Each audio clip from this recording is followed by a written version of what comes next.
Welcome to Kautilya. Qutb షాహీలు తర్వాత మీ సిలబస్లో ఉన్న చాప్టరు కుతుబ్ షాహీలు. గోల్కొండ కుతుబ్ షాహీలు, గోల్కొండను పరిపాలించినటువంటి ప్రభువులు గోల్కొండ కుతుబ్ షాహీలు. శాతవాహన తర్వాత, కాకతీయుల తర్వాత తెలుగు దేశం మొత్తాన్ని కూడా ఏకఛత్రాధిపత్యంగా పరిపాలించిన ఘనత గోల్కొండ కుతుబ్ షాహీ యుగానికి దక్కింది. ఎవరి గోల్కొండ కుతుబ్ షాహీలు ఎప్పటి నుంచి ఎప్పటిదా పరిపాలించారు? వీళ్ళ కాలాన్ని స్థూలంగా మనం 1512 ఏడీ నుంచి 1687 దాకా చెప్పుకోవచ్చు. 1512 ఏడీ నుంచి 1687 దాకా చెప్పుకోవచ్చు. ఈ గోల్కొండ కుతుబ్ షాహీ రాజ్య స్థాపకుడు ఎవరంటే సుల్తాన్ కులీ. రైట్. అసలు దీని బ్యాక్గ్రౌండ్ చర్చించుకోవాలి. ముందు ఈ రాజ్యం ఏర్పడటానికి దారితీసిన పరిస్థితులు ఏంటి చెప్పుకోవాలి. 1323 సంవత్సరంలో వరంగల్ పతనమైందని చెప్పుకున్నాం. కాకతీయ రాజ్యం పతనమైపోయింది. ఢిల్లీ సుల్తానత్లో కాకతీయ రాజ్యం అనేటువంటిది, ఈ తెలంగాణ ప్రాంతం అనేటువంటిది 23వ రాష్ట్రంగా ఆవిర్భవించిందని చెప్పుకున్నాం. ఆ తర్వాత కొంతకాలం మహమ్మదీయ పాలన కొనసాగింది తెలంగాణలో.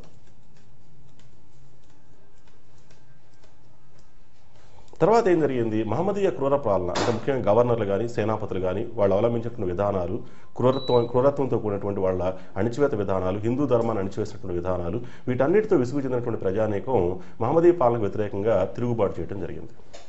ఈ తిరుగుబాటు నేపథ్యాన్ని ఆసరాగా చేసుకొని అనేక వంశాలు స్వతంత్ర రాజ్యాలను స్థాపించారు. వాళ్ళలో ముస్నూరు నాయకులు, రేచర్ల పద్మనాయకులు,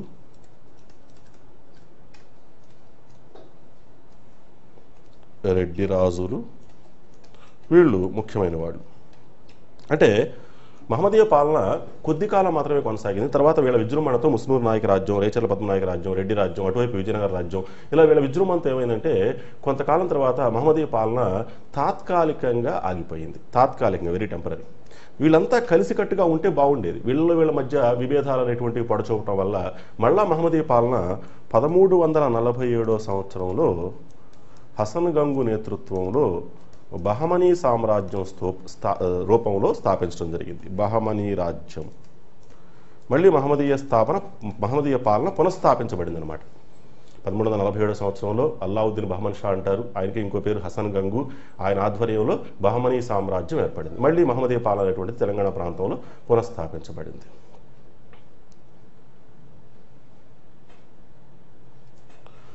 ఈ బహమనీ సామ్రాజ్యం అనేటువంటిది కొంతకాలం తర్వాత ఏమైందంటే విచ్ఛిన్నమైంది, డిజింటిగ్రేషన్ జరిగింది. విచ్ఛిన్నమై 5 స్వతంత్ర రాజ్యాలు ఏర్పడ్డాయి. 5 రాజ్యాలు, 5 ప్రిన్సిపాలిటీస్ ఎమర్జెడ్ ఫ్రమ్ డిజింటిగ్రేషన్. ఏంటా రాజ్యాలు? అహ్మద్ నగర్, బీజాపూర్, గోల్కొండ, బీదర్, బీరార్. ఇట్లా బహమనీ సామ్రాజ్యం స్థానంలో ఆ బహమనీ సామ్రాజ్యం విచ్ఛిన్నం అవటం వల్ల 5 రాజ్యాలు ఏర్పడ్డాయి. ఈ 5 రాజ్యాలు ఒక రాజ్యమే గోల్కొండ రాజ్యం అనమాట.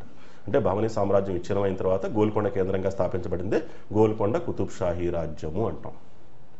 రైట్. 1565 సంవత్సరంలో విజయనగర సామ్రాజ్యం చాలా వరకు పతనమైంది ఒక యుద్ధంతో. చరిత్రలో బాగా ప్రసిద్ధిగాంచిన యుద్ధం, దక్షిణ భారతదేశ చరిత్రలో చాలా సుపరిచితమైనటువంటి యుద్ధం అది. తల్లికోట యుద్ధం అంటాం, దాన్నే రాకాసి తంగడి యుద్ధం అంటాం, బన్నిహట్టి యుద్ధం అంటాం, రకరకాల పేర్లతో పిలుస్తారు దాన్ని. ఆ తల్లికోట యుద్ధం తర్వాత ఏమైందంటే విజయనగర సామ్రాజ్యం చాలా వరకు పతనమైపోయి చిన్న రాజ్యంగా మిగిలిపోయింది.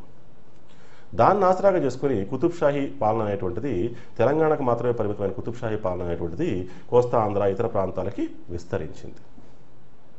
ఇది కుతుబ్ షాహీ పాలన ఆరంభం, విస్తరించినటువంటి క్రమం. రైట్.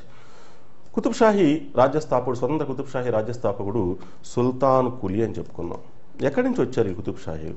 కుతుబ్ షాహీలు దక్షిణ పర్షియా అంటే ఇరాన్, హమ్దన్ అనే రాజవంశానికి చెందినవాడు. హమ్దన్ అనే డైనాసిటీకి చెందినవాడు. రాజవంశం పేరు హమ్దన్. వీళ్ళు ఒక తెగకు చెందిన వాళ్ళండి. ఆ తెగను ఏమంటారంటే కారాకునీల్ అంటారు. కారాకునీల్ అంటే ఇరాన్లోని హమ్దన్ రాజవంశం, కారాకునీలకు చెందినటువంటి హమ్దన్ రాజవంశస్థులే కుతుబ్ షాహీలు. వీళ్ళు ఎక్కడి నుంచి ఎలా వచ్చారు? మరి పర్షియా నుంచి ఎలా వచ్చారు? పర్షియాలో పాలకులుగా ఉన్నటువంటి వాళ్ళు దక్షిణ భారతదేశానికి వచ్చి రాజ్యాన్ని స్థాపించడానికి దారితీసిన పరిస్థితులు ఏంటి? అక్కడ వీళ్ళకి ప్రత్యర్థులు ఉన్నారు. కారాకునీల్ అనేటువంటి తెగకి శత్రువులు ఉన్నారు. ఎవరు వాళ్ళు అంటే ఆకునేల్, కారాకునీల్ తెగ ప్రత్యర్థులు ఎవరంటే ఆకునీల్. ఈ ఆకునీల్ తెగల చేతిలో ఓడిపోయిన కారాకునీల్ తెగ చెందినటువంటి కుతుబ్ షాహీలు ఆ ప్రాంతాన్ని వదిలిపెట్టి, పర్షియాని వదిలిపెట్టి దక్షిణ భారతదేశానికి వలస వచ్చి దక్షిణ భారతదేశంలో బహమనీ సుల్తాన్ అయినటువంటి 3వ మహమ్మద్ షా కొలువులో చేరటం జరిగింది. 3వ మహమ్మద్ షా, బహమనీ రాజు అయినటువంటి 3వ మహమ్మద్ షా కొలువులోకి ప్రవేశించడం జరిగింది. అలా ప్రవేశించిన వాడే సుల్తాన్ కులీ. తన పెనుతండ్రితో పాటు రావడం జరిగింది సుల్తాన్ కులీ. 3వ మహమ్మద్ షా కొలువులో సుల్తాన్ కులీ ప్రారంభంలో ఎటువంటి ఆయన రాజకీయ జీవితం ఎలా ప్రారంభమైందంటే అంగరక్షక దళంలో సభ్యుడిగా చేరాడు. బాడీ గార్డ్స్ టీంలో సభ్యుడిగా. ఎవరికి? బహమనీ సుల్తాన్ అయినటువంటి 3వ మహమ్మద్ షా అంగరక్షక దళం ఏదైతే ఉంటుందో one of the body guards team, he became the member అనమాట. ఇక తన ప్రతిభతో, తన సామర్థ్యంతో, తనకున్నటువంటి యుద్ధ విద్యలతో, యుద్ధ విన్యాసాలతో క్రమేణా అంచెలంచెలుగా ఎదిగి తెలంగాణ ప్రాంతానికి తరఫ్దార్గా నియమించబడ్డాడు. తరఫ్దార్ అంటారు. తరఫ్దార్ అంటే ఎవరు? గవర్నర్. తెలంగాణ ప్రాంత తరఫ్దార్గా నియమించబడ్డాడు. 1498 నుంచి 1518 మధ్యలో, 1496 నుంచి 1518 మధ్యలో తెలంగాణ ప్రాంత తరఫ్దార్గా తన పాలనని కొనసాగించాడు. బహమనీ సామ్రాజ్యం విచ్ఛిన్నమైన తర్వాత 1518వ సంవత్సరంలో స్వతంత్ర కుతుబ్ షాహీ రాజ్యాన్ని స్థాపించాడు. స్వతంత్ర కుతుబ్ షాహీ రాజ్యాన్ని స్థాపించాడు. స్థూలంగా తెలంగాణ చరిత్రలో వీళ్ళ పాలన ఎక్కడి నుంచి ప్రారంభమైన సుల్తాన్ కులీ పాలన అంటే ఇంకో రకంగా చెప్పాలంటే 1496 నుంచి ప్రారంభమైంది చెప్పాలి. ఎందుకని? తెలంగాణ ప్రాంత తరఫ్దారుగా బహమనీ సుల్తాన్ల తరపున నియమించబడినటువంటి వ్యక్తి సుల్తాన్ కులీ అయినప్పుడు తెలంగాణ ప్రాంతంలో ఈయన పాలన ఎప్పటి నుంచి ప్రారంభమైంది? స్వతంత్ర పాలకుడు కాకపోవచ్చు, బట్ ఆ ప్రాంతాన్ని పరిపాలించే పాలకుడిగా గవర్నర్గా నియమించబడింది ఎప్పటి నుంచి? 1496 నుంచి. మన 1496 నుంచి కూడా తెలంగాణలో కుతుబ్ షాహీల పాలన నామమాత్రంగా ప్రారంభమైందని చెప్పొచ్చు. కానీ స్వతంత్ర పాలన ఎప్పటి నుంచి ప్రారంభమైందంటే 1518 నుంచి ప్రారంభమైంది. సుల్తాన్ కులీ స్వతంత్ర కుతుబ్ షాహీ రాజ్యాన్ని ఎప్పుడు స్థాపించాయంటే 1518 సంవత్సరంలో. కానీ తెలంగాణ ప్రాంత తరఫ్దారుగా ఎప్పుడు నియమించబడ్డాయంటే 1496. ఒరిజినల్గా ఆయన పాలన ఎప్పటి నుంచి ప్రారంభమైంది? నామమాత్రంగా అయినా సరే 1496 నుంచి. కానీ స్వతంత్ర రాజుగా ఎప్పటి నుంచి పరిపాలించాడు ఆయన? 1518 నుంచి. కాబట్టి స్వతంత్ర కుతుబ్ షాహీ రాజ్యం గోల్కొండ కేంద్రంగా ఏ సంవత్సరంలో ఏర్పడిందంటే 1518 నుంచి ఏర్పడింది. స్వతంత్ర పాలకుడు అయిన తర్వాత, స్వతంత్ర రాజ్యాన్ని స్థాపించిన తర్వాత మొదట ఈయన అధికారంలో ఉన్నటువంటి ప్రదేశం ఏంటి? మెదక్ జిల్లా కోహిర్ దగ్గర నుంచి వరంగల్ దాకా ఈయన రాజ్యం విస్తరించి ఉంది. మరి వరంగల్ దగ్గర నుంచి తూర్పు తీరం దాకా, ఈస్ట్ కోస్ట్ దాకా ఎవరి రాజ్యం ఉంది అంటే దీన్ని గజపతుల సామంతుడైనటువంటి, గజపతులు అంటే ఎవరు? ఒరిస్సాను పరిపాలించినటువంటి గజపతులు, కళింగ గజపతులు. ఆ గజపతి సామంతుడిగా ఉన్నటువంటి షితాబ్ ఖాన్, ఈయన సీతాపతి రాజు అని కూడా అంటారు. సీతాపతి రాజు ఈయన ఆధీనంలో ఉండే వరంగల్ దగ్గర నుంచి తూర్పు తీరం దాకా సీతాపతి రాజు గజపతి సామంతుడు పరిపాలిస్తూ ఉన్నాడు. ఈ సీతాపతి రాజు ఏం చేశాడంటే 1504 సంవత్సరంలో వరంగల్ని ఆక్రమించాడు.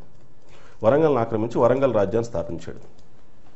ఈ వరంగల్ రాజ్యంలో వరంగల్తో పాటుగా నల్గొండ, ఖమ్మం ప్రాంతాలు కూడా ఉండేవి. గజపతి సామంతుడిగా మొదట ఉండి తర్వాత స్వతంత్ర రాజ్యాన్ని స్థాపించాడు. ఎవరైనా ఆయన షితాబ్ ఖాన్ లేదా సీతాపతి రాజు. ఈ వరంగల్ రాజ్యం ఆయన స్థాపించిన వరంగల్ స్వతంత్ర రాజ్యంలో ఏ భాగాలు ఉన్నాయి, భూభాగాలు ఉన్నాయంటే వరంగల్తో పాటుగా ఖమ్మం, నల్గొండ ప్రాంతాలు కూడా ఉన్నాయి. స్వతంత్ర రాజ్యాన్ని స్థాపించిన తర్వాత సుల్తాన్ కులీ అనేక యుద్ధాల్లో విజయం సాధించి వరుస విజయ పరంపరలను కైవసం చేసుకుని తన రాజ్యాన్ని విస్తరించాడు. ముఖ్యంగా శ్రీకృష్ణదేవరాయల మరణానంతరం తన రాజ్య విస్తరణ నిరాటంకంగా కొనసాగింది.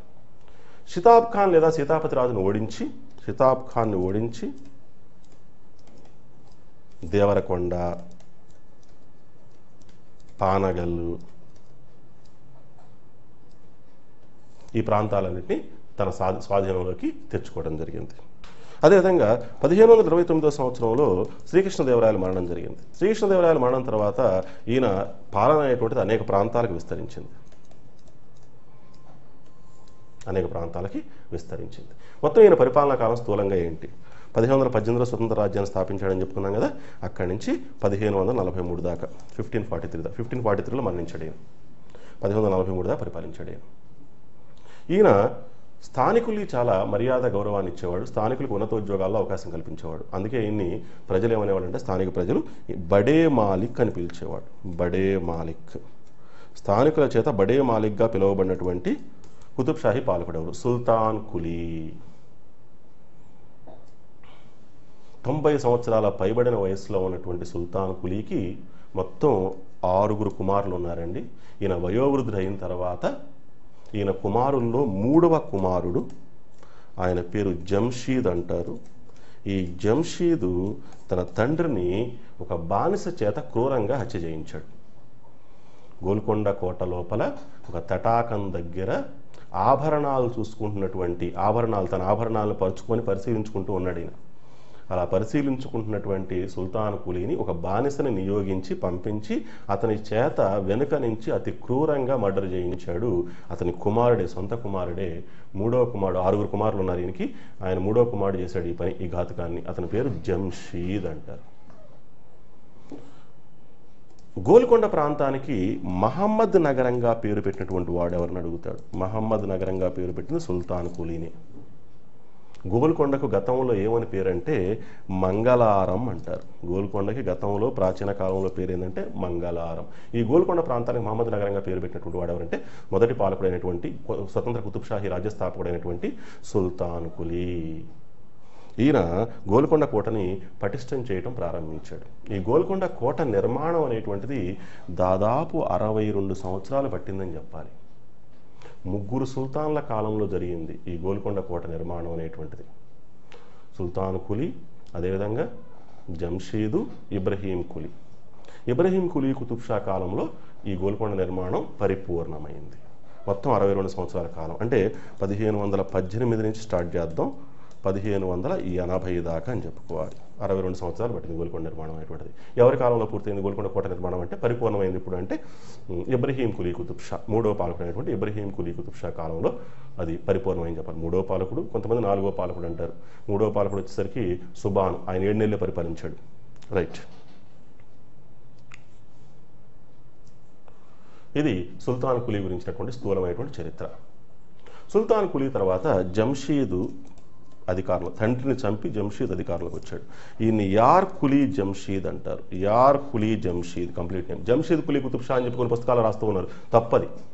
షా అనేటువంటి బిరుదును ధరించిన మొట్టమొదటి పాలకుడు ఎవరంటే కుతుబ్షాహీ చక్రవర్తుల్లో మొట్టమొదటి వ్యక్తి ఇబ్రహీం కులీ కుతుబ్ షా. అంతకుముందు వాళ్ళకి షా అనేటువంటి బిరుదు లేదు. అంటే రాజుగా, చక్రవర్తిగా గుర్తింపు పొందిన సమకాలీన రాజుల చేతుల్లో గుర్తింపు పొందినటువంటి వ్యక్తి ఎవరంటే సమకాలీన రాజుల దృష్టిలో గుర్తింపు పొందినటువంటి వ్యక్తి, చక్రవర్తిగా గుర్తింపు పొందినటువంటి వ్యక్తి కుతుబ్షాహీ పాలకులు ఎవరంటే ఇబ్రహీం కులీ కుతుబ్ షా అని చెప్పాలి. అంతకు ముందున్నటువంటి వాళ్ళంతా కూడా షా కాదు. అందుకే ఇందాక సుల్తాన్ కులీ అన్న, కుతుబ్ షా అన్న, సుల్తాన్ కులీ, యార్ కులీ జంషీద్ అన్న. యార్ కులీ జంషీద్ అత్యంత క్రూరుడు. సొంత తండ్రిని చంపి రాజ్యపాలనకు వచ్చాయంటే ఆ సంఘటన తెలిసిపోయింది మనకి. ఎవరు చెప్పారు ఈ మాటని, ఎవరు ధృవీకరించారు ఈ మాటని అంటే ఫెరిస్టా అనే రచయిత ధృవీకరించాడు. ఫెరిస్టా రాసినటువంటి నౌరస్ నామాలో ఈ విషయం ప్రస్తావించబడింది. తటాకం వద్ద నగలు చూసుకుంటున్నటువంటి, తన ఆభరణాలను పరిశీలించుకుంటున్నటువంటి వయోవృద్ధుడైనటువంటి తన తండ్రిని జంషీద్ చంపించాడు క్రూరంగా అని చెప్పినటువంటి వాడెవరంటే ఫెరిస్టా నౌరస్ నామాలో చెప్పడం జరిగింది. మొత్తానికి ఇట్లా తండ్రిని చంపి పరిపాలనకు వచ్చిన తర్వాత ఆయన పాలనాకాలం మొత్తం కూడాను ఆస్థాన కుట్రలతోనూ విదేశీ దురాక్రమణలతోనూ ఈ రకంగా చాలా అల్లకల్లోలటువంటి పరిస్థితులు కొనసాగినాయి. అయినప్పటికీ కూడా ఆయన సమర్థవంతులైనటువంటి యోధుడే అని చెప్పాలి. పరిపాలనలో చాలా క్రూరమైనటువంటి పరిపాలన అందించినప్పటికి కూడాను యోధాగ్రేసుడే అని చెప్పాలి. ఎవరైనా ఆయన యార్ కులీ జంషీద్. ఈవెన్ ఈయన బెడ్ రిడన్గా ఉన్నప్పుడు కూడా, అంటే ఈయన రాజ్యయక్ష్మ అనేటువంటి వ్యాధితో మరణించాడు. రాజ్యయక్ష్మ, క్యాన్సర్ అనుకోవచ్చు దీన్ని. ఈ రాజ్యయక్ష్మ అనేటువంటి వ్యాధితో ఈయన మంచాన బట్టినా కూడాను ఈ చుట్టుపక్కల ఉన్నటువంటి రాజ్యాలను పరిపాలిస్తున్నటువంటి రాజులు కూడా ఈ గోల్కొండ మీద కన్నెత్తి చూసేటువంటి సాహసం కూడా చేయలేకపోయారు. అంటే అంత క్రూరమైనటువంటి వ్యక్తి, మిలిటరీ పాలనలో సమర్థుడే అని చెప్పాలి. కానీ ప్రజాకంటకుడిగా మారాడు, చాలా క్రూరమైనటువంటి పాలన అందించాడు. అత్యంత క్రూరమైన పాలనగా మొత్తం కుతుబ్షాహీ పాలనలో ఈయన పాలన మనం చెప్పడం జరుగుతుంది. అయినప్పటికీ పారసీక భాషలో గొప్ప పండితుడే అండి.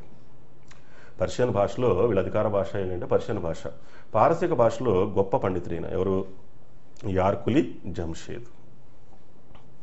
యార్ కులీ జంషీద్ కాలంలో సుల్తాన్ కులీ 6 సంతానంలో 6వ వాడు, అంటే అందరికన్నా చిన్నవాడు. అతని పేరు ఇబ్రహీం కులీ. ఈ ఇబ్రహీం కులీ దేవరకొండ దుర్గాధిపతిగా పనిచేస్తూ ఉన్నాడు. దేవరకొండ, నల్గొండ జిల్లాలో దేవరకొండ దుర్గానికి అధిపతిగా పనిచేస్తూ ఉన్నాడు. ఆయన చిన్న తమ్ముడు అనమాట. యార్ కులీ జంషీద్కి చిన్న తమ్ముడు, లేదా సుల్తాన్ కులీకి ఆఖరి కొడుకు. ఆయన పేరు ఇబ్రహీం కులీ. ఈ ఇబ్రహీం కులీ తన అన్న జంషీద్కి వ్యతిరేకంగా తిరుగుబాటు చేశాడు. తిరుగుబాటు అణచడానికి బయలుదేరాడు ఈయన, ఎవరు జంషీద్. ఆ అన్న ధాటిని తట్టుకోలేక ఇబ్రహీం కులీ పారిపోయాడు, దేవరకొండ వదిలిపెట్టి పారిపోయాడు. పారిపోయి విజయనగరానికి వెళ్ళి అక్కడ శరణార్థిలాగా అక్కడ ఆశ్రయాన్ని పొంది విజయనగరంలో 7 సంవత్సరాలు ఆయన గడిపాడు. 7 years గడిపాడు. అలియ రామరాయలు ఇచ్చాడు ఆయనకు అవకాశం. అలియ రామరాయలు సదాశివరాయలు రాజుగా ఉన్నాడు, సదాశివరాయలు మంత్రిగా సేనానిగా పనిచేస్తున్నటువంటి అలియ రామరాయలు ఆయనకి అవకాశాన్ని ఇచ్చాడు అనమాట, ఆశ్రయాన్ని ఇచ్చాడు. యార్కులీ జంషీద్ మరణం తర్వాత యార్కులీ జంషీద్ భార్య పేరేందంటే బిల్కిస్ జమాన్. బిల్కిస్ జమాన్. వాళ్ళిద్దరే కలిగినటువంటి పుత్రుడు సుభాన్. ఈయనకి 7 సంవత్సరాలు ఆ టైంలో, 7 years బాయ్ అనమాట. ఆ 7 సంవత్సరాల పిల్లడైనటువంటి సుభాన్ని బిల్కిస్ జమాన్ ఏం చేస్తుందంటే సింహాసనమే కూర్చోబెట్టింది. రాజ్యంలో అల్లకల్లోటువంటి పరిస్థితులు ఉన్నాయి. అటువంటి పరిస్థితులను ఆసరాగా చేసుకుని విజయనగరంలో శరణార్థిగా ఉన్నటువంటి సుల్తాన్ కులీ ఆఖరి కొడుకైనటువంటి ఇబ్రహీం కులీ కుతుబ్ షా అలియ రామరాయలు చేసినటువంటి సైనిక సహకారాన్ని, అంటే విజయనగర సైన్యం యొక్క సహాయంతో సుభాన్ని తొలగించి, 7 సంవత్సరాల వయసులో ఉన్నటువంటి సుభాన్ని తొలగించి రాజ్యాన్ని ఆక్రమించాడు. విజయనగరం సైన్యంతోనే పాలనకు వచ్చాడు అనమాట. ఎవరైనా ఆయన ఇబ్రహీం కులీ. కాబట్టి మధ్యలో సుభాన్ పాలన అనేటువంటిది 7 నెలలు మాత్రమే పాలన కొనసాగిందని చెప్పాలి. తర్వాత అధికారంలోకి వచ్చినటువంటి వాడు ఎవరంటే ఇబ్రహీం కులీ కుతుబ్ షా. షా అనే బిరుదు ధరించినటువంటి మొదటి కుతుబ్ షాహీ పాలకుడు ఇబ్రహీం కులీ కుతుబ్ షా. సమకాలీన రాజుల చేత చక్రవర్తిగా పేరుగాంచినటువంటి కుతుబ్ షాహీ పాలకుల్లో మొదటివాడు ఎవరంటే ఇబ్రహీం కులీ కుతుబ్ షా. షేర్వాణి అనేటువంటి పండితుడు కుతుబ్ షాహీ చరిత్ర మీద విశేషమైన పరిశోధన చేశాడు. షేర్వాణి అంటాం ఆయన్ని. షేర్వాణి ఆయన ఈ హిస్టరీ ఆఫ్ కుతుబ్ షాహీస్ అనే గ్రంథంలో ఇబ్రహీం కులీ కుతుబ్ షా కాలాన్ని అనేక విధాలుగా కొనియాడాడు. ఎట్లా the kingdom is at its heights అన్నాడు. ఇబ్రహీం కులీ కుతుబ్ షా కాలాన్ని the kingdom is at its height అని చెప్పి పొగిడినటువంటి వ్యక్తి. Kingdom is at its heights అంటే రాజ్యం అనేటువంటిది అన్ని రంగాల్లో పరిపూర్ణమైనటువంటి అభివృద్ధి సాధించింది ఈయన కాలంలో అని చెప్పాడు. ఎవరి కాలంలో? ఇబ్రహీం కులీ కుతుబ్ షా. చెప్పినటువంటి వాడు ఎవరండి? Sherwani. The history of Qutub Shahis అనేటువంటి గ్రంథంలో the kingdom is at its heights during time of Ibrahim Quli Qutub Shah అన్నాడు. ఇబ్రహీం కులీ కుతుబ్ షా కాలంలో రాజ్యం అనేటువంటిది అన్ని రంగాల్లో సర్వతోముఖ అభివృద్ధి సాధించింది, ఇది గొప్ప అద్వితీయమైనటువంటి కాలం అని చెప్పేసి ఆయన కొనియాడటం జరిగింది ఇబ్రహీం కులీ కుతుబ్ షా పాలనలో. ఇక్కడ ఒక పాయింట్ గమనించాలి మనం. సుల్తాన్ కులీ గొప్ప రాజ్యాన్ని వదిలి వెళ్ళాడు వీళ్ళందరికీ. సుల్తాన్ కులీ వదిలి వెళ్ళినటువంటి రాజ్యం ఎక్కడి నుంచి ఎక్కడి దాకా విస్తరించిందంటే కోహిర్ నుంచి, మెదక్ జిల్లా కోహిర్ నుంచి వరంగల్, నల్గొండ ఈ ప్రాంతాలు ఇవన్నీ కూడా దానిలోనే అధీనంలో ఉన్నాయి. ఎక్కడ దాకా? తూర్పు తీరంలో మచిలీపట్నం దాకా రాజ్యం విస్తరించింది.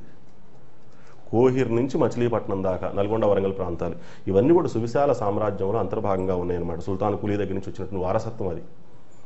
సుల్తాన్ కులీ రాజ్యాన్ని విస్తరింపజేశాడు కానీ పరిపాలన వ్యవస్థీకరించలేకపోయాడు. ఆయనకు ఆ సమయం లేదు, వయోవృద్ధుడైపోయాడు. ఆ తర్వాత వచ్చినటువంటి జంషీద్, యార్కులీ జంషీద్, ఈయన కాలం అంతా కూడా ఆస్థాన కుట్రలతో గడిచిపోయింది. ఈయన కూడా పాలన వ్యవస్థీకరించబోయాడు, పరిపాలన వ్యవస్థీకరించలేకపోయాడు. అటువంటి బాధ్యత ఇప్పుడు ఎవరి మీద పడిందంటే ఇబ్రహీం కులీ కుతుబ్ షా చేతిలో పడింది.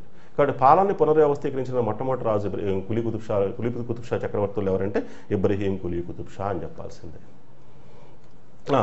ఈయన గురించినటువంటి కామెంట్స్ ఏంటి? ఈయన న్యాయపాలనలో ప్రపంచంలో ఉన్న రాజులందరికీ ఆదర్శప్రాయుడు అని చెప్పేసి ఒక వ్యక్తి చెప్పడం జరిగింది. న్యాయపాలనలో ప్రపంచ రాజులందరికీ ఆదర్శవంతమైనటువంటి రాజుగా, సమర్థుడిగా పరిగణించబడింది ఇబ్రహీం కులీ కుతుబ్ షా అని పేర్కొన్న వ్యక్తి ఎవరు? అలీ బిన్ అజీజుల్లా. అలీ బిన్ అజీజుల్లా. ఈయన అభిప్రాయం ప్రకారం ఈయన ఒక మార్గదర్శి, is a guide, is a role model for all the rulers in the world in judicial administration, jurisprudence. న్యాయపాలనలో సమర్థవంతమైన న్యాయపాలన అందించడంలో ప్రపంచ రాజులందరికీ, ప్రపంచ చక్రవర్తులందరికీ మార్గదర్శుడిగా నిలిచాడు ఇబ్రహీం కులీ కుతుబ్ షా అని చెప్పినటువంటి వాడు, పేర్కొన్నటువంటి వాడు ఎవరంటే అలీ బిన్ అజీజుల్లా. ఇదే విధంగా శాంతి భద్రతను కూడా కట్టుదిట్టంగా అమలు చేశాడని చెప్పి సమకాలీన చరిత్రకారులు తెలియజేస్తూ ఉన్నారు. శాంతి భద్రతలు కూడా చాలా గొప్ప ఆర్డర్లో నిర్వహించినటువంటి వ్యక్తి, బాగా మెయింటైన్ చేసినటువంటి వ్యక్తి ఇబ్రహీం కులీ కుతుబ్ షా అని చెప్పాల్సిందే. ఇబ్రహీం కులీ కుతుబ్ షా కాలంలో చాలా ముఖ్యమైనటువంటి సంఘటనలు ఏంటంటే, అతి ముఖ్యమైన సంఘటన ఏంటంటే, ఈయన ఈ బహమనీ సుల్తాన్, ఇప్పుడు మన ఈ దక్కన్ సుల్తానుల్లో ఉన్నటువంటి ఈ అనైక్యత ఏదైతే ఉందో, దక్కన్ సుల్తాన్లు అహ్మద్నగర్, బీజాపూర్, బీదర్, ఈ గోల్కొండ ఈ రాజ్యాల మధ్య ఉన్నటువంటి అనైక్యత ఏదైతే ఉందో, ఈ అనైక్యతను నిర్మూలించడానికి, నివారించడానికి, అనైక్యతను తగ్గించడానికి, వాళ్ళ మధ్య ఉన్నటువంటి సఖ్యతను పెంచడానికి ప్రయత్నించాడు. ఈ సఖ్యతను పెంచే కార్యక్రమం వల్ల ఏమైందంటే వీళ్ళ మధ్య ఆ అండర్స్టాండింగ్ కుదిరి వీళ్ళంతా ఒక కూటమిగా ఏర్పడి చివరికి విజయనగర సామ్రాజ్య పతనానికి దారితీసినటువంటి తల్లికోట యుద్ధంలో విజయాన్ని ఈ దక్కన్ సుల్తాన్లు సాధించడానికి దోహదపడిందని చెప్పాలి. కాబట్టి తల్లికోట యుద్ధంలో విజయం రావడానికి ప్రధాన కారణం ఏంటంటే వీళ్ళ మధ్య సఖ్యత అని చెప్పాలి. ఈ సుల్తాన్ల మధ్య సఖ్యత. ఈ సుల్తాన్ల మధ్య సఖ్యతను సాధించడంలో ప్రధాన పాత్ర పోషించినటువంటి వ్యక్తి ఎవరంటే ఇబ్రహీం కులీ కుతుబ్ షా. ఇక్కడ ఆశ్చర్యకరమైన విషయం ఏంటంటే ఈ ఇబ్రహీం కులీ కుతుబ్ షా 7 ఏళ్ల పాటు విజయనగరంలో శరణార్థిగా ఉన్నాడు. అలీ రామరాయల యొక్క సహాయంతో ఆయన విజయనగరాన్ని తిరిగి పునరాక్రమించాడని చెప్పారు. He was not only given the stay at Vijayanagara for 7 years. He was assisted in a military order. He was assisted in a military way in order to reoccupy the throne. కాబట్టి రాజ్యాన్ని పునరాక్రమించడంలో కూడా సింహాసనాన్ని పైన తిరిగి తెచ్చుకోవడంలో కూడా అలీ రామరాయల యొక్క పాత్ర ప్రధానంగా ఉందని చెప్పాం. శ్రీకృష్ణదేవరాయల అల్లుడు అలీ రామరాయలు ఎవరంటే శ్రీకృష్ణదేవరాయల యొక్క అల్లుడు. అంటే విజయనగర సైన్యం సహాయంతో విజయనగరంలో శరణార్థిగా ఉంటూ చివరికి రాజ్యపాలనకు రావడం కూడా విజయనగర సైన్యం సహకారంతో రాజ్యపాలనకు రావడం జరిగింది. అలాంటి వ్యక్తి తాను చేసినటువంటి మేలును మర్చిపోయి, అంటే అలీ రామరాయలు చేసిన మేలును మర్చిపోయి అలీ రామరాయల మీదకే వీళ్ళందరినీ కూడా ఉసిగొల్పడం చేశాడు. ఎవరందరినీ? దక్కన్ సుల్తాన్లందరినీ ఉసిగొల్పడం చేశాడు. చివరికి అలీ రామరాయలకు మరణానికి కూడా కారణమయ్యాడు. దీనికి ప్రధాన కారణం ఏంటంటే ఒక విశ్వాసఘాతకుడిగా పరిగణించడానికి అవకాశం లేదు. మనల్ని ఎవరిని ఇబ్రహీం కులీ కుతుబ్ షాను ఒక విశ్వాసఘాతకుడు అనడానికి అవకాశం లేదు. ఆ రోజున దక్కన్లో ఉన్న రాజకీయాలు దీనికి ప్రధానమైన కారణం. ఏంటి ఆ రాజకీయాలంటే దక్కన్ మీద ఆధిపత్య పోరు కొనసాగుతుంది ఆ టైం. దక్కన్ మీద ఏ వంశం ఆధిపత్యాన్ని చలాయించబోతుంది అనేటువంటి దాని మీద పెద్ద ఉత్కంఠ ఏర్పడింది అనమాట. అహ్మద్నగర్, బీజాపూర్, గోల్కొండ, విజయనగర రాజ్యాలు ఇవన్నీ కూడాను ఉదాహరణకు పోటాపోటీగా పోరాడుతూ ఉన్నాయి అనమాట దక్కన్ మీద ఆధిపత్యం కోసం. ఈ ఆధిపత్యం పోరులో ఎవరు విజయాన్ని సాధించారనేది ఇంపార్టెంట్ కానీ ఏ మార్గాన్ని అనుసరించారనేది ఇంపార్టెంట్ కాదు. సో మొత్తానికి అలీ రామరాయలు ఓడిపోవడానికి, యుద్ధరంగంలో మరణించడానికి, ఈ కూటమి ఏర్పడటానికి, ముస్లిం ప్రభుల యొక్క కూటమి ఏర్పడటానికి, సుల్తాన్ యొక్క కూటమి ఏర్పడటానికి ప్రధాన పాత్ర పోషించినటువంటి వ్యక్తి ఎవరంటే ఇబ్రహీం కులీ కుతుబ్ షా అని చెప్పాలి. కాబట్టి తల్లికోట యుద్ధంలో పాల్గొన్నటువంటి గోల్కొండ సుల్తాన్ ఎవరు? ఇబ్రహీం కులీ కుతుబ్ షా. రైట్. ఇంకా 1765లో జరిగినటువంటి తల్లికోట యుద్ధంలో విజయనగరం చాలా వరకు అంతమైపోయిందండి. కొద్దిపాటి భూభాగం మాత్రమే మిగిలింది. అది అరవిటి వంశం పరిపాలించింది. ఎప్పుడైతే విజయనగరం అయినటువంటి తన భూభాగాన్ని కోల్పోయిందో ఈ గోల్కొండ తన రాజ్య విస్తరణకి సానుకూల పరిస్థితులు ఏర్పడ్డాయి. దాంతో ఈయన రాజమహేంద్రవరం అంటే రాజమహేంద్రవరం, కొండవీడు, వినుకొండ ఈ ప్రాంతాలన్నింటిని ఆక్రమించాడు ఇబ్రహీం కులీ కుతుబ్ షా. తల్లికోట యుద్ధం తర్వాత విజయనగరం చాలా వరకు పతనం సమాప్తమైన తర్వాత ఆయన రాజమహేంద్రవరం, కొండవీడు, వినుకొండ, ఖమ్మం ఇటువంటి ప్రాంతాలన్నింటి మీద తన ఆధిపత్యాన్ని ఏర్పాటు చేశాడు ఇబ్రహీం కులీ కుతుబ్ షా. గొప్ప రాజనీతిజ్ఞుడు, దూరదృష్టి కలిగినటువంటి వ్యక్తి, పరిపాలనావేత్త, గొప్ప సమర్థులైనటువంటి యోధుడు. అన్ని రంగాల్లో కూడా ఈయన కాలంలో గొప్ప వికాసాన్ని చవిచూసింది కుతుబ్ షాహీ సామ్రాజ్యం అని చెప్పాలి. ఇబ్రహీం కులీ కుతుబ్ షా ఈయన ఉర్దూకి చాసర్లాగా పరిగణించబడినటువంటి, అంటే ఉర్దూ పితామహుడు అని అర్థం. ఈయన కాలంలో దక్కనీ ఉర్దూ అనే మాండలికం అభివృద్ధి గాంచింది. దక్కనీ ఉర్దూ అనే మాండలికం డైలెక్ట్ అంటాం. మాండలికం అంటే డైలెక్ట్. దక్కనీ ఉర్దూ అనేటువంటి మాండలికం అభివృద్ధి గాంచింది ఈయన కాలంలో. ఎవరి కాలంలో? ఇబ్రహీం కులీ కుతుబ్ షాలో. అందుకే ఈయన ఏమంటారంటే చాసర్ ఆఫ్ ఉర్దూ అంటారు. ఉర్దూ పితామహుడిగా భావిస్తారు. చాసర్ ఆఫ్ ఉర్దూ అంటారు ఇబ్రహీం కులీ కుతుబ్ షాను. ఇబ్రహీం కులీ కుతుబ్ షా అనేక నిర్మాణాలను కూడా చేపట్టడం జరిగింది. మనం ఆల్రెడీ చెప్పుకున్నాం, గోల్కొండ కోట నిర్మాణాన్ని పరిపూర్ణంగా గావించిన వాడంటే ఇబ్రహీం కులీ కుతుబ్ షా. పటిష్టమైనటువంటి ప్రాకారాలను నిర్మించి దాన్ని శత్రుదుర్భేద్యమైనటువంటి కోటగా రూపొందించినటువంటి వ్యక్తి ఎవరంటే ఇబ్రహీం కులీ కుతుబ్ షా అని చెప్పాల్సిందే. ఇబ్రహీం కులీ కుతుబ్ షా ఈ కోట నిర్మాణాన్ని పూర్తి చేయడంతో పాటుగా అనేక ప్రజాపయోగ నిర్మాణాలని చేపట్టడం జరిగింది. ఇబ్రహీం పట్నాన్ని స్థాపించింది ఆయనే. ఇబ్రహీం పట్నం చెరువును నిర్మించింది ఆయనే.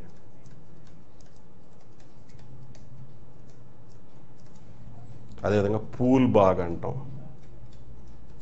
అదేవిధంగా ఇబ్రహీం బాగ్ అంటాం.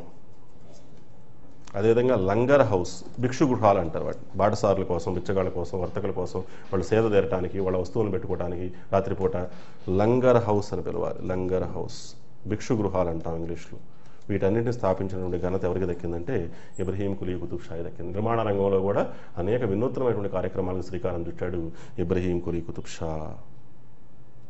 ఇబ్రహీం కులీ కుతుబ్ షా మేనల్డ్ అయినటువంటి హుస్సేన్ షా వలి అంటారు ఆయన్ని. హుస్సేన్ షా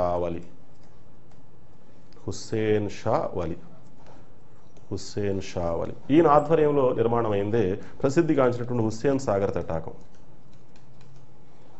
ఇబ్రహీం కులీ కుతుబ్ షా కాలంలో ఇబ్రహీం కులీ కుతుబ్ షా మేనల్డ్ అయినటువంటి హుస్సేన్ షా వలి పర్యవేక్షణలో నిర్మాణం అయిందే హుస్సేన్ సాగర్ తటాకం. ఇలా అనేక ప్రజాపయోగ నిర్మాణాలకి పేరుగాంచింది ఇబ్రహీం కులీ కుతుబ్ షా కాలం అని చెప్పాలి. ఇబ్రహీం కులీ కుతుబ్ షా భాగీరథి అనే హిందూ స్త్రీని వివాహం చేసుకున్నాడు.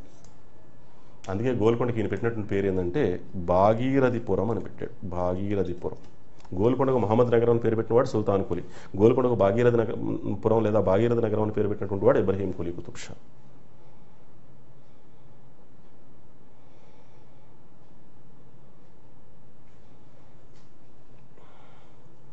అదేవిధంగా ఇబ్రహీం కులీ కుతుబ్ షా ఇలాంటి నిర్మాణాలు చేపట్టమే కాకుండా అనేక మంది కవులను ఆదరించడం జరిగింది. తెలుగు సాహిత్యాన్ని కూడా గొప్పగా ఆదరించాడు ఆయన. తెలుగు సాహిత్యం సంబంధించి ముఖ్యమైనటువంటి కవులు, ఆయన ఆస్థాన కవులు ఎవరంటే కందుకూరి రుద్రకవి. ఈయన రాసినటువంటి రచనలు నిరంకుశోపాఖ్యానము, సుగ్రీవ విజయము. ఈ నిరంకుశోపాఖ్యానంలో వేశ్యల మాయలు, వేశ్యామాతల స్వార్థ పరాయణత్వం, వేశ్యామాతల స్వార్థం ఇదంతా కూడా వివరించబడింది అనమాట. ఒక సాంఘిక రచన అనమాట ఇది నిరంకుశోపాఖ్యానం. నిరంకుశోపాఖ్యానంలో తన యజమాని అయినటువంటి, తనను పోషిస్తున్నటువంటి ఇబ్రహీం కులీ కుతుబ్ షాని శివుడితో సమానంగా అభివర్ణించాడు కందుకూరు రుద్రకవి. అదేవిధంగా ఈయన రాసినటువంటి సుగ్రీవ విజయం అనేటువంటిది లభ్యమవుతున్న యక్షగానాల్లో తొలి యక్షగానం. నేటికి లభ్యమవుతున్న యక్షగానాల్లో తొలి యక్షగానం ఏంటంటే సుగ్రీవ విజయం. మొదటి యక్షగానం ఇది కాదు. లభ్యమవుతున్న లభ్యమవుతున్న యక్షగానాల్లో తొలి యక్షగానం సుగ్రీవ విజయం. అసలు మొదటి యక్షగానం ఏంటి తెలుగులో? అసలు యక్షగానం అంటే అర్థం ఏంటి? యక్షగానం అంటే జక్కుల పాట. పర్వదినాలు, పండుగల్లో గ్రామ పెద్దలు ఎవరైతే ఉంటారో, జమీందారులు, భూస్వాములు, వీళ్ళంతా ఏం చేస్తారంటే సంతాన సాఫల్యత జరగాలి గ్రామంలో అని చెప్పేసి, తల్లిదండ్రులకి సంతాన సాఫల్యత జరగాలని చెప్పేసి కోరుకుంటూ యక్షుల్ని పిలిపిస్తారు. అంటే జక్కులు అనేటువంటి వాళ్ళని పిలిపిస్తారు. జానపద కళాకారులు అనుకోండి, వీళ్ళు వచ్చేసి తమ ఆటపాటల ద్వారా ఆ గ్రామం యొక్క సుభిక్షత కోసం వాళ్ళు ఆటలు పాటలు పాడటం, అదేవిధంగా కొంత జానపద నృత్య రీతుల్ని, అదేవిధంగా గానాన్ని కొనసాగించడం జరుగుతుందన్నమాట. దీన్ని యక్షగానం అని పిలుస్తారు. ఇది కేవలం తెలుగు మాత్రమే పరిమితమైన కళ కాదు. తమిళ దేశంలో కూడా యక్షగానం ఉంది, కన్నడ దేశంలో కూడా యక్షగానం ఉంది. తమిళ దేశంలో యక్షగానానికి కేంద్రం ఏంటంటే తంజావూరు, కర్ణాటకలో యక్షగానానికి కేంద్రం ఏంటంటే మైసూరు. సరే, తొలి యక్షగానం తెలుగులో ఏంటి? ఆ టాపిక్లో ఉన్నాం మనం. తొలి యక్షగానం తెలుగులో ఏంటంటే ప్రోలగంటి చెన్నసౌరి రచించినటువంటి సౌభరి చరితం. ఇది తెలుగులో తొలి యక్షగానం. 15వ శతాబ్దికి చెందిన యక్షగానం ఇది. కానీ ఇది లభ్యం కావటం లేదు. అందుకే ఇందాక ఏం చెప్పాను, కందుకూరు రుద్రకవి రచించినటువంటి సుగ్రీవ విజయం లభ్యమవుతున్న యక్షగానాల్లో మొదటి యక్షగానం తెలుగులో. ఈయన రచనా వ్యాసంగాన్ని గుర్తిస్తూ, కీర్తిస్తూ ఈయన పోషకుడైనటువంటి ఇబ్రహీం కులీ కుతుబ్ షా ఈయనకి చింతలపాలెం గ్రామాన్ని బహుకరించడం జరిగింది. చింతలపాలెం గ్రామం అంటే నెల్లూరు జిల్లా. రెంటచింతల లేదా చింతలపాలెం గ్రామం అంటాం, నెల్లూరు జిల్లా. అదేవిధంగా మరో కవి, ఆస్థానంలో మరో తెలుగు కవి ఎవరంటే అద్దంకి గంగాధరుడు అంటారు. ఈ అద్దంకి గంగాధరుడు తపతీ సంవరణోపాఖ్యానాన్ని రచించడం జరిగింది. తపతీ సంవరణోపాఖ్యానము అంటారు. అదేవిధంగా ఈయన సామంతుడైనటువంటి ఇబ్రహీం కులీ కుతుబ్ షా సామంతుడైనటువంటి పొట్ల చెరువుని పాలిస్తున్నటువంటి, పొట్ల చెరువు అంటే పటాన్ చెరువు, హైదరాబాద్ సమీపంలో పటాన్ చెరువు, పొట్ల చెరువుని పాలించే ఇబ్రహీం కులీ సామంతుడైనటువంటి అమీర్ ఖాన్, ఈయన కూడా ఆస్థానంలో కవులను పోషించాడు, తెలుగు కవులను పోషించాడు. అంటే రాజే కాకుండా రాజు కింద ఉన్న సామంతులు కూడా వాళ్ళ ఆస్థానాల్లో తెలుగు సాహిత్యాన్ని పోషించారు, ఆదరించారు. ఈయన ఆస్థానంలో, అమీర్ ఖాన్ ఆస్థానంలో పొన్నగంటి తెలగనార్యుడు అనే తెలుగు కవి ఉన్నాడు. తెలగనార్య. ఈయన తెలుగులో అచ్చతెనుగు కావ్యం, తొలి అచ్చతెనుగు కావ్యం, అచ్చతెలుగు లేదా అచ్చతెనుగు ఎలా అయినా అనొచ్చు, తొలి అచ్చతెనుగు కావ్యం అయినటువంటి యయాతి చరిత్రం రచించాడు. యయాతి చరిత్ర అంటే ఇతర భాషా పద ప్రయోగం లేకుండా, అంటే ప్రాకృత భాష లాంటి ఇతర భాషా ప్రయోగం లేకుండా పూర్తిగా తొలి అచ్చతెనుగు కావ్యమైనటువంటి యయాతి చరిత్రను రచించాడు పొన్నగంటి తెలగనార్య. ఎవరి ఆస్థానంలో ఉన్నాడు ఆయన? ఇబ్రహీం కులీ కుతుబ్ షా సామంతుడైనటువంటి పొట్ల చెరువు అంటే నేటి పటాన్ చెరువును పరిపాలిస్తున్నటువంటి అమీర్ ఖాన్ ఆస్థానంలో ఉన్నాడు. కాబట్టి ఇట్లా తెలుగు భాష అనేటువంటిది బాగా అభివృద్ధిగాంచింది ఈయన కాలంలో. అందుకే ఈయనకి మల్కిభరాముడిగా గుర్తింపు ఉంది. ఇబ్రహీం కులీ కుతుబ్ షా ఎవరు పిలుస్తారంటే మల్కిభరాముడు అంటారు. మల్కిభరాముడు.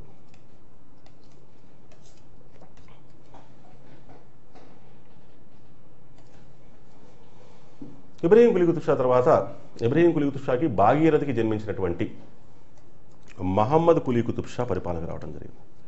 మహమ్మద్ కులీ కుతుబ్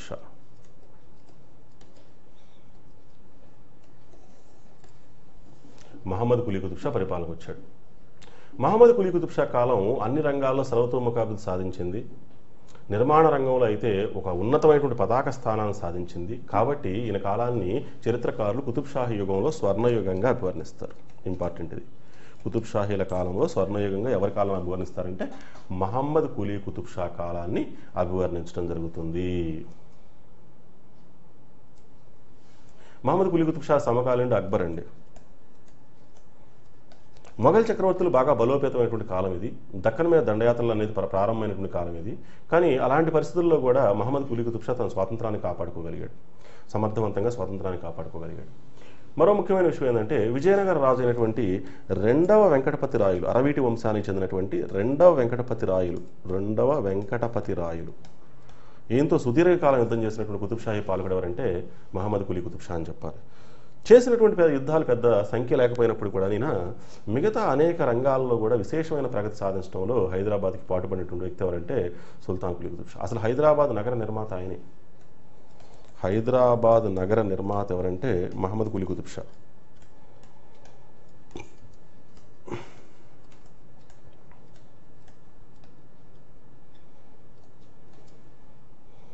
ఈయన చెంచలం అంటే నేటి షాలిబండ హైదరాబాద్, చెంచలం గ్రామానికి చెందినటువంటి భాగమతి అనే హిందూ స్త్రీని ప్రేమించి వివాహం చేసుకున్నాడు. భాగమతి తన ప్రియురాలు భాగమతి పేరు మీద భాగ్యనగరాన్ని నిర్మించాడు. ఆ భాగ్యనగరమే హైదరాబాద్. మరి భాగ్యనగరం హైదరాబాద్ ఎలా అయింది? మరి భాగమతిని వివాహం చేసుకున్నాడు కాబట్టి ఆ ప్రాంతానికి భాగ్యనగరం అనే పేరు వచ్చిందని చెప్పాం. అంటే ఆయన నిర్మించిన ప్రాంతానికి భాగ్యనగరం అనేటువంటి పేరు వచ్చిందని చెప్పాం ఆమె పేరు మీద. మరి భాగ్యనగరం హైదరాబాద్కి ఎలా మారింది? ఈ మహమ్మద్ కులీ కుతుబ్ షా తన భార్య అయినటువంటి భాగమతికి పెట్టిన పేరే హైదర్ మహల్ అనే పేరు పెట్టాడు. మహమ్మద్ కులీ కుతుబ్ షా తన భార్య భాగమతికి పెట్టినటువంటి పేరు, ఆ నామకరణం ఏంటంటే హైదర్ మహల్. ఆ హైదర్ మహల్ పేరు మీద భాగ్యనగరం హైదరాబాద్గా గుర్తింపుగాంచింది. కాబట్టి హైదరాబాద్ నిర్మాత ఎవరండి? మహమ్మద్ కులీ కుతుబ్ షా. మహమ్మద్ కులీ కుతుబ్ షా హైదరాబాద్ నగర నిర్మాణంలో ప్రధాన పాత్ర పోషించినటువంటి వ్యక్తి, పర్షియా నుంచి వచ్చినటువంటి వ్యక్తి, అనేక రంగాల్లో నిష్ణాతుడైన బహుముఖ ప్రజ్ఞాశాలి. ఆయన పేరు మీర్ మోమిన్ ఆస్ట్రాబాదీ అంటారు. మీర్ మోమిన్ ఆస్ట్రాబాదీ, ఇరాన్ నుంచి వచ్చాడు ఈయన. ఈయన పీష్వాగా ఉన్నాడు, ప్రధానమంత్రిగా ఉన్నాడు ఈయన దగ్గర. ఎవరి దగ్గర? మహమ్మద్ కులీ కుతుబ్ షా దగ్గర. ఈయన పీష్వాగా ఎప్పుడైతే జాయిన్ అయ్యాడో అప్పటి నుంచి దక్కన్ చరిత్రలో ఒక సువర్ణ అధ్యాయం అని చెప్పాల్సిందే. అన్ని రంగాల్లో, నిర్మాణ రంగమే కాదు అన్ని రంగాల్లో కూడా. రైట్. హైదరాబాద్ నగర నిర్మాణంలో విశేషమైనటువంటి పాత్రను పోషించినటువంటి పర్షియా నుంచి వచ్చినటువంటి వ్యక్తి ఎవరంటే మీర్ మోమిన్ ఆస్ట్రాబాదీ. పీష్వాగా ప్రధానమంత్రిగా పనిచేశాడు ఈయన ఆస్థానంలో. అదేవిధంగా ఈయన దక్కనీ ఉర్దూలోనే కాకుండా తెలుగులో కూడా కవిత్వం చెప్పగలిగే అంత స్థాయిలో ఈయనకి ప్రవేశం ఉండేది తెలుగులో. ఎవరికి? మహమ్మద్ కులీ కుతుబ్ షాకి. మహమ్మద్ కులీ కుతుబ్ షా దక్కనీ ఉర్దూలో రాసినటువంటి ఆయన గీతాల సంకలనాన్ని ఏమని పిలుస్తారంటే కులియత్ కులీ అని పిలుస్తారు. దక్కనీ ఉర్దూలో ఆయన రాసినటువంటి గీతాల సంకలనాన్ని ఏమని పిలుస్తారంటే కులియత్ కులీ అని పిలుస్తారు. ఆయనకు ఒక కలం పేరుంది. మహమ్మద్ కులీ కుతుబ్ షాకు ఒక కలం పేరుంది. ఆ కలం పేరుని పెన్ ఏమంటాం మనం ఇంగ్లీష్లో. కలం పేరుని కవులు కలం పేరు పెట్టుకుంటారు. కలం పేరుని ఏమంటారంటే మానీ అంటారు. మానీ, ఆయన కలం పేరుని మానీ అంటారు. మహమ్మద్ కులీ కుతుబ్ షా హైదరాబాద్తో పాటుగా చార్మినారు,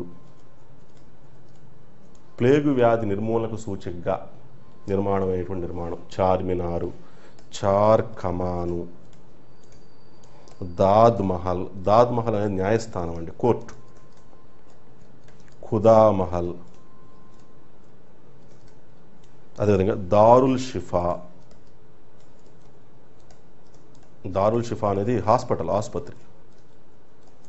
ఇవన్నీ ఆయన నిర్మాణాల్లో ఇతర ముఖ్యమైనటువంటి నిర్మాణాల కింద చెప్పుకుంటాం. మహమ్మద్ కులీ కుతుబ్ షా తర్వాత మహమ్మద్ కులీ కుతుబ్ షా కాలంలో తెలుగు రచయితల్లో ముఖ్యమైనటువంటి వాడు, తెలుగు కవుల్లో ముఖ్యమైనటువంటి వాడు సారంగతమ్మయ్య. ఆయన రాసింది వైజయంతి విలాసం. వైజయంతి విలాసం. మహమ్మద్ కులీ కుతుబ్ షా తర్వాత పరిపాలన వచ్చినటువంటి వాడు ఆయన సోదరుడు కుమారుడైనటువంటి మరియు అల్లుడైనటువంటి, సోదరుడు కుమారుడు మరియు అల్లుడు మహమ్మద్ కులీ కుతుబ్ షాకి ఏకైక కుమార్తె హయత్ బక్ష్ బేగం. ఆమెను వివాహం చేసుకున్నటువంటి వాడు మహమ్మద్ కుతుబ్ షా ఆయన పేరు. మహమ్మద్ కుతుబ్ షా. మహమ్మద్ కుతుబ్ షా అధికారంలో రావడం జరిగింది. మహమ్మద్ కుతుబ్ షా కాలంలో జరిగినటువంటి పరిణామాలు ఏంటి? మహమ్మద్ కుతుబ్ షా కాలంలో మొఘలులతో ఈయన సఖ్యత ఏర్పాటు చేసుకున్నాడు. మొఘలులతో సఖ్యత ఏర్పాటు చేసుకొని తన రాజ్యానికి ప్రమాదం లేకుండా చేయడానికి ఆయన అనేక ప్రయత్నాలు చేయడం జరిగిందనమాట. అదేవిధంగా ఈయన కాలంలో తూర్పు తీరంలో ఇంగ్లీష్ వాళ్ళు, డచ్ వాళ్ళు స్థావరాలు ఏర్పాటు చేసుకోవడం జరిగింది. ఇంగ్లీష్ వాళ్ళు, డచ్ వాళ్ళు తూర్పు తీరంలో స్థావరాలు ఏర్పాటు చేసుకున్నారు మహమ్మద్ కుతుబ్ షా కాలంలో. ఈ మహమ్మద్ కుతుబ్ షా ఎప్పుడు కూడా ధార్మిక మత విషయాల్లో కాలం గడిపేటువంటి రాజు అనమాట. ధార్మిక మత విషయాల్లో కాలం గడిపే రాజు. చనిపోతూ కూడా ఖురాన్ని పఠిస్తూ చనిపోయినటువంటి కుతుబ్ షాహీ రూలర్ ఎవరిని అడుగుతాడు? ఎవరండి? మహమ్మద్ కుతుబ్ షా. ఖురాన్ పఠనం చేస్తూ మరణించినటువంటి కుతుబ్ షాహీ పాలకుడు ఎవరు? మహమ్మద్ కుతుబ్ షా. అంత ధార్మిక మత విషయాల్లో ఆసక్తి ఉండేది. పండితులతో చర్చల్లో ఉండేవాడు, ఎప్పుడు కూడా రిలీజియస్ డెలిబరేషన్స్లో ఉండేవాడు. He always engage himself with the pundits or ulemas, maulvis. So Muhammad Qutb Shah కాలంలో పారసీక భాషతో పాటుగా ఉర్దూ భాష కూడా బాగా ఆదరించబడింది. ఒక రకంగా చెప్పాలంటే మహమ్మద్ కులీ కుతుబ్ షా యొక్క కాలం యొక్క అనుబంధ కాలం అని చెప్పాలి మహమ్మద్ కుతుబ్ షా కాలం. అంతకుముందు మహమ్మద్ కులీ కుతుబ్ షా ఆయన ఏ రంగాల్లో అయితే అభివృద్ధి సాధించాడో దాని కొనసాగింపు కాలంగా చెప్పొచ్చు. ఎవరిది? మహమ్మద్ కుతుబ్ షా కాలం. మహమ్మద్ కుతుబ్ షా 1617వ సంవత్సరంలో ప్రసిద్ధిగాంచినటువంటి మక్కా మసీద్ స్థాపనను ప్రారంభించాడు, నిర్మాణాన్ని ప్రారంభించాడు. మక్కా మసీద్ నిర్మాణాన్ని ప్రారంభించిన కుతుబ్ షాహీ పాలకుడు ఎవరు? ఏ సంవత్సరంలో? 1617 మహమ్మద్ కుతుబ్ షా దాని పునాది వేసిందనమాట. దీని నిర్మాణానికి దాదాపు 77 సంవత్సరాలు పట్టింది. 1694వ సంవత్సరంలో ఈ నిర్మాణాన్ని ఔరంగజేబ్ పూర్తి చేయడం జరిగింది. ఔరంగజేబ్ పూర్తి చేశాడు. మక్కా మసీద్ నిర్మాణాన్ని పూర్తి చేసినటువంటి మొఘల్ చక్రవర్తి ఎవరంటే ఔరంగజేబ్. రైట్. అదేవిధంగా ఈయన ఖైరతాబాద్ మసీద్ కూడా నిర్మించాడు. ఖైరతాబాద్ మాస్క్ పూర్తిగా నిర్మించాడు. ఖైరతాబాద్ మసీద్ ఎవరు? మహమ్మద్ కుతుబ్ షా. అదేవిధంగా మహమ్మద్ కుతుబ్ షా కాలం నాటి కవి మీర్ మోమిన్ రిసాలా మిగ్దరియా అనే గ్రంథం రచించాడు. రిసాలా మిగ్దరియా అనేది తూనికలు కొలతల మీద రాయబడిన గ్రంథం. తూనికలు, లీగల్ మెట్రాలజీ, కొలతలు. మహమ్మద్ కుతుబ్ షా తర్వాత ఆయన కుమారుడైనటువంటి 12 సంవత్సరాల ప్రాయంలో ఉన్నటువంటి, ఆ టైంలో 12 సంవత్సరాల అధికారానికి వచ్చేటప్పుడు ఆయన పేరు అబ్దుల్లా కుతుబ్ షా. అబ్దుల్లా కుతుబ్ షా అధికారంలో రావడం జరిగింది. అబ్దుల్లా కుతుబ్ షా అంటాం ఆయన. అబ్దుల్లా కుతుబ్ షా చాలా చిన్న పిల్లవాడిగా ఉన్నప్పుడు పరిపాలనకు వచ్చాడు కాబట్టి ఆయన తల్లి అయినటువంటి హయత్ బక్ష్ బేగం, ఇందాక చెప్పుకున్నాం మనం మహమ్మద్ కులీ కుతుబ్ షా కుమార్తెని, హయత్ బక్ష్ బేగం, ఈమె పరిపాలన వ్యవహారాల్లో ఈమె తలదూర్చేది. ఈమె సమర్థవంతమైనటువంటి పరిపాలన అందించడానికి ప్రయత్నించేది. అంటే కుమారుడి పేరు మీద ఈమె పాలన సాగించేది. అయినప్పుడు కూడా ఆస్థానంలో కుట్రలు, రాజకీయాలు అనేటువంటివి బాగా పెరిగిపోయాయి. అంతేకాకుండా ఈయన వ్యసన పరాయణత్వం అనేటువంటిది కూడా కుతుబ్ షాహీ పతనానికి ప్రధాన కారణమైంది. కుతుబ్ షాహీ వంశం యొక్క పతనం ఎవరి కాలంలో ప్రారంభమైందంటే అబ్దుల్లా కుతుబ్ షా కాలంలో ప్రారంభమైంది. వ్యక్తిగత కారణాలు కొన్ని ఉన్నాయి, మొఘల్ చక్రవర్తుల యొక్క దండయాత్రల కారణం ఇంకో కారణం అయింది.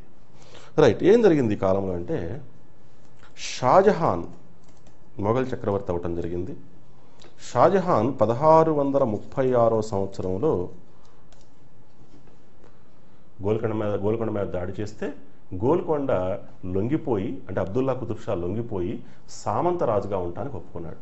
సామంతరాజుగా సంవత్సరానికి 2.5 లక్షల కప్పాన్ని చెల్లించడానికి ఒప్పుకున్నాడు. అంతేకాకుండా శుక్రవారం రోజు జరిగేటువంటి ప్రార్థనలు ఏవైతే ఉంటాయో వాటిలో పారసీక చక్రవర్తి పేరు చదివే అలవాటు షియా మతస్థులకు ఉంటుంది. ఎందుకంటే వీళ్ళు షియా మతస్థులు. అటువంటి పారసీక చక్రవర్తి పేరు స్థానంలో మొఘల్ చక్రవర్తి పేరుని స్మరించడం జరుగుతుందన్నమాట. అది కూడా ఒప్పందంలో భాగం.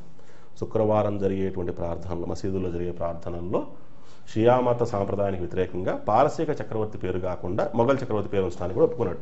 2.5 లక్షల సంవత్సరానికి కప్పం చెల్లించడంతో పాటుగా శుక్రవారం జరిగే ప్రార్థనలో, మసీదులో జరిగే ప్రార్థనలో పారసీక చక్రవర్తి, పర్షియన్ చక్రవర్తి పేరు స్థానంలో మొఘల్ చక్రవర్తి పేరు స్మరించడం అనేటువంటిది కూడా ఈ ఒప్పందంలో అంతర్భాగం అనమాట.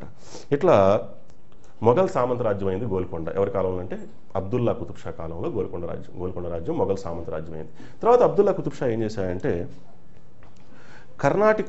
కర్ణాటకంలో అనేక అలజడులు కొనసాగుతూ ఉంటే వాటిని కంట్రోల్ చేయడానికి ఒక వ్యక్తిని నియమించాడు. ఆ వ్యక్తి ఎవరో కాదు, మీర్ జుమ్లాగా పనిచేస్తూ ఉన్నాడు. మీర్ జుమ్లా అంటే ఆర్థిక మంత్రి. మీర్ జుమ్లాగా పనిచేస్తున్నటువంటి సయ్యద్ మహమ్మద్. ఈ సయ్యద్ మహమ్మద్ కర్ణాటక మీద దాడి చేసి అనేక రాజ్యాలను ఆక్రమించి ఆ రాజ్యాలను తన కిందే ఉంచుకొని చక్రవర్తికి అంటే సుల్తాన్కి వ్యతిరేకంగా తిరుగుబాటు చేశాడు. సుల్తాన్ పట్ల విధేయత లేకుండా ప్రవర్తించాడు. స్వతంత్రంగా తాను పరిపాలకుడిగా ప్రకటించుకున్నాడు. అలా ప్రకటించుకోవడమే కాకుండా మహమ్మద్ సయ్యద్ మొఘల్ రాజప్రతినిధిగా దక్కన్లో ఉన్నటువంటి షాజహాన్ తరపున మొఘల్ రాజప్రతినిధిగా షాజహాన్ కుమారుల్లో ఒకడు ఉన్నాడు. అతని పేరు ఔరంగజేబ్. మొఘల్ రాజప్రతినిధి దక్కన్లో ఉన్నటువంటి మొఘల్ రాజప్రతినిధి ఔరంగజేబుతో చేతులు కలిపి ఔరంగజేబుకి లేనిపోని చాడీలు చెప్పి ఎవరికి వ్యతిరేకంగా అబ్దుల్లా కుతుబ్ షాకి వ్యతిరేకంగా ఔరంగజేబు గోల్కొండ మీద దాడి చేయడానికి పురుగొల్పాడు. మహమ్మద్ సయ్యద్ చెప్పినటువంటి మాటలు విన్నటువంటి ఔరంగజేబు గోల్కొండ రాజ్యం మీద దాడి చేశాడు. 1656 సంవత్సరంలో జరిగింది ఈ దాడి. ఈ దాడికి తట్టుకోలేక షాజహాన్ చక్రవర్తికి విన్నవించుకున్నాడు అబ్దుల్లా కుతుబ్ షా.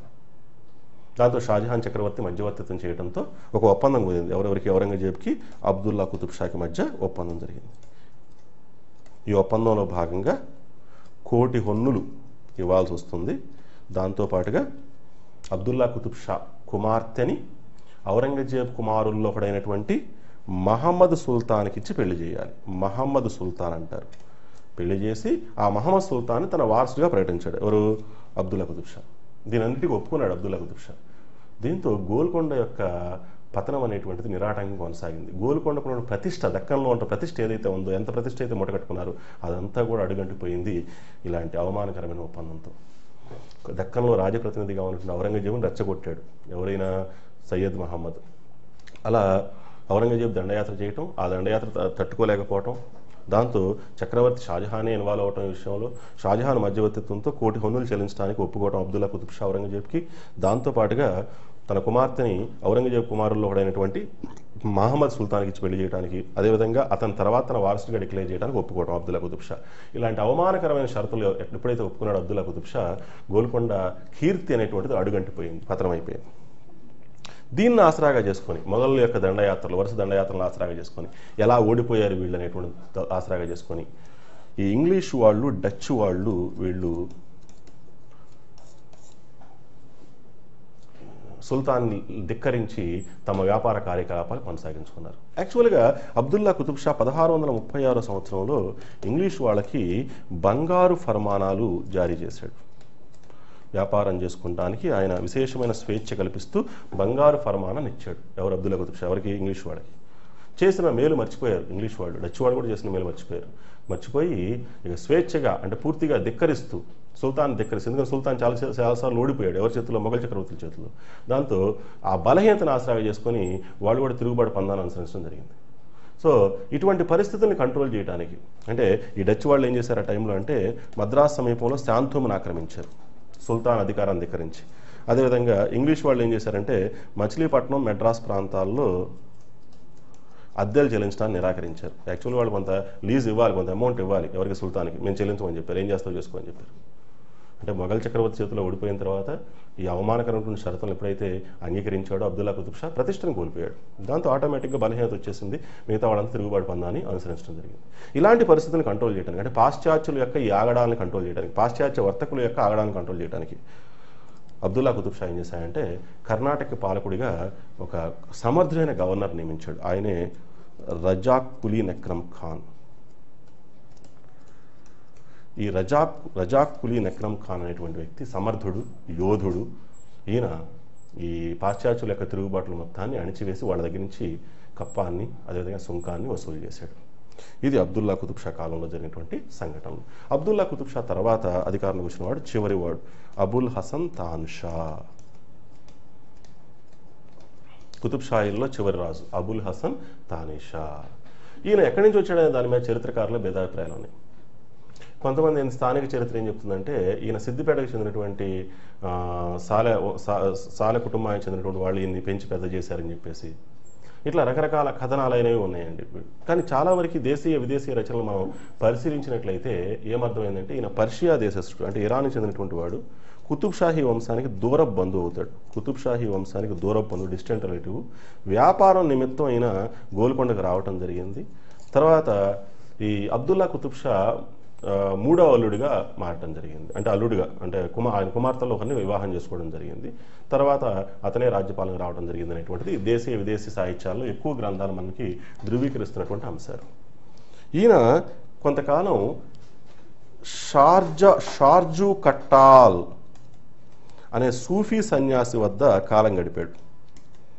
ఈ సూఫీ సన్యాసి షార్జు కట్టాల్ అనే సూఫీ సన్యాసే ఈయనకి తాన్షా అనే పేరు పెట్టాడు. తాన్షా అంటే బాలయోగి అని అర్థం. తాన్షా, అబుల్ హసన్ తానిషాకి తాన్షా అనేటువంటి పేరు ఎవరు పెట్టారంటే, బాలయోగి అనే పేరు ఎవరు ఇచ్చారంటే షార్జు కట్టాల్ అనే సూఫీ సెయింట్ ఇవ్వటం జరిగిందనమాట. అబుల్ హసన్ తానిషాని కొంతమంది వ్యసనపరుడు అని చెప్పి, అసమర్థుడు అని చెప్పేసి, భోగలావసుడు అని చెప్పేసి కొంతమంది విమర్శించినటువంటి అంశాలు ఉన్నాయి. కానీ యాక్చువల్గా చెప్పాలంటే తను సమర్థుడేనండి. ఒకవైపు ఔరంగజేబుతో సన్నిహితంగానే ఉంటూనే ఏ సమయంలో సరే మొఘల్ సైన్యం తన మీద దాడి చేయొచ్చు అనేటువంటి ప్రమాదాన్ని ముందుగానే గుర్తించి సైన్యాన్ని చాలా పటిష్టపరుచుకున్నటువంటి, దూరదృష్టి కలిగినటువంటి, రాజనీతి కలిగినటువంటి వ్యక్తి అని చెప్పాలి అబుల్ హసన్ తానిషా. అబుల్ హసన్ తానిషా హన్మకొండకు చెందినటువంటి పింగళ వంశానికి చెందినటువంటి మాదన్నను మీర్ జుమ్లాగా నియమించాడు. అదేవిధంగా అక్కన్నను సర్వసైన్యాధ్యక్షుడిగా నియమించాడు. ఈ మాదన్న అనేక రకాలైన కార్యక్రమాలు చేపట్టి రాజ్యాన్ని ప్రగతి పదంలో నడిపించడంలో ప్రధాన పాత్ర పోషించాడు. ముఖ్యంగా మధ్య దళారీల వ్యవస్థను మొత్తాన్ని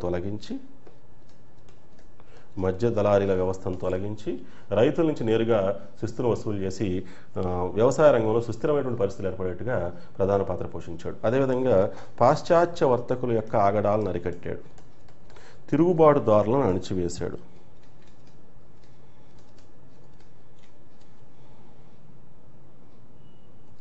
అదేవిధంగా నీటిపారుదల సౌకర్యాలు కల్పించి వ్యవసాయ రంగానికి చేయూతనందించాడు. ఇలా రాజ్యం అనేక రంగాల్లో, అదేవిధంగా గనుల పరిశ్రమను పునరుద్ధరించాడు. మైనింగ్ యాక్టివిటీ, తద్వారా రాజ్యానికి ఆర్థికంగా సౌష్ఠవాన్ని కల్పించాడు. ఎవరైనా ఆయన మాదన్న. కానీ మాదన్నలో కొన్ని లోపాలు లేకపోలేదు. మాదన్నలో కొన్ని లోపాలు కూడా కుతుబ్షాహీల పతనానికి కారణమే. మాదన్నలో కొన్ని లోపాలు ఏంటంటే కొంతమంది చరిత్రకారుల అభిప్రాయంలో ఈయన హిందూ పక్షపాతిగా ప్రవర్తించడం జరిగింది.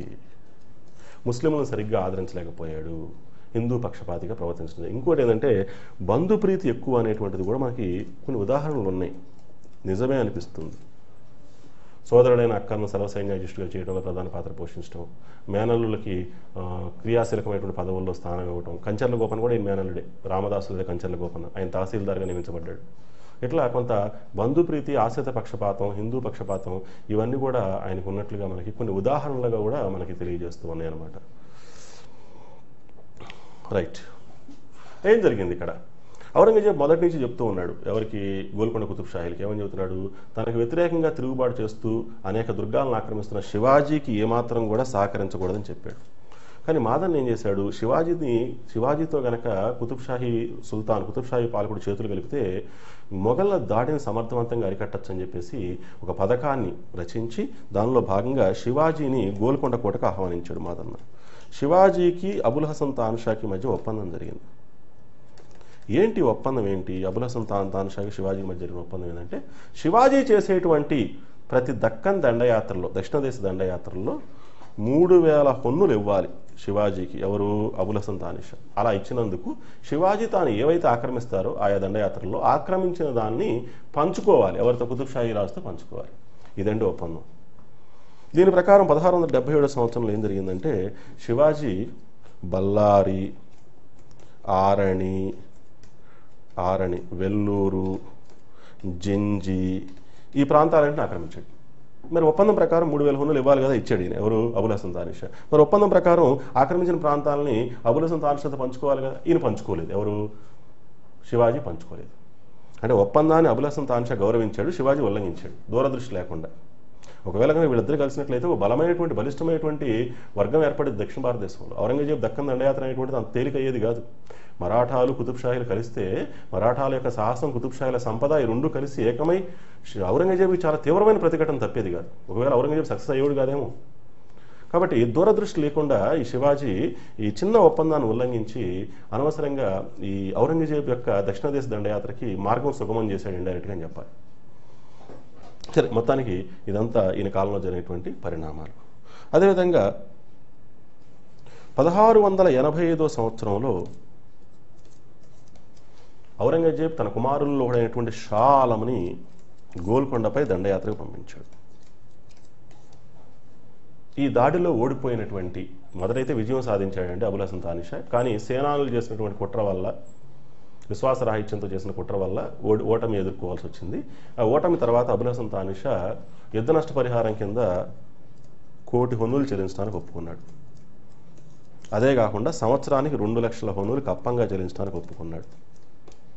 అదే కాకుండా మాల్ఖేడ్, సేడం ఈ ప్రాంతాలని మొఘళ్ళ పరం చేయడానికి ఒప్పుకున్నాడు. ఈ 3 షరతులు ఉన్నాయి. 4వ షరతు కీలకమైన షరతు ఏంటది? అక్కన్న మాదనలను ఆ పదవుల నుంచి తొలగించాలి. హిందువులైన అక్కన్న మాదనలను ఉన్నత స్థానాల నుంచి తొలగించాలి. ఈ 4 షరతులు పెట్టడం జరిగింది షా ఆలం.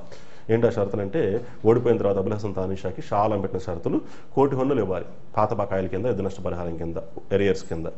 సంవత్సరానికి 2 లక్షల హొన్నులు చెల్లించాలి. అదేవిధంగా మాల్ఖేడ్, సేడం అంటారు. ఈ 2 ప్రాంతాలని మొఘలు పరం చేయాలి, మొఘలుకి ఇచ్చేయాలి. అక్కన్న మాదనల్ని ఉన్నత స్థానాల నుంచి తొలగించాలి. 3 షరతులు అంటే 4వది కాకుండా పై 3 షరతులు అంగీకరించాడు. అంటే పాటించాడు. 4 షరతులు అంగీకరించాడు కానీ 3 షరతులు పాటించాడు.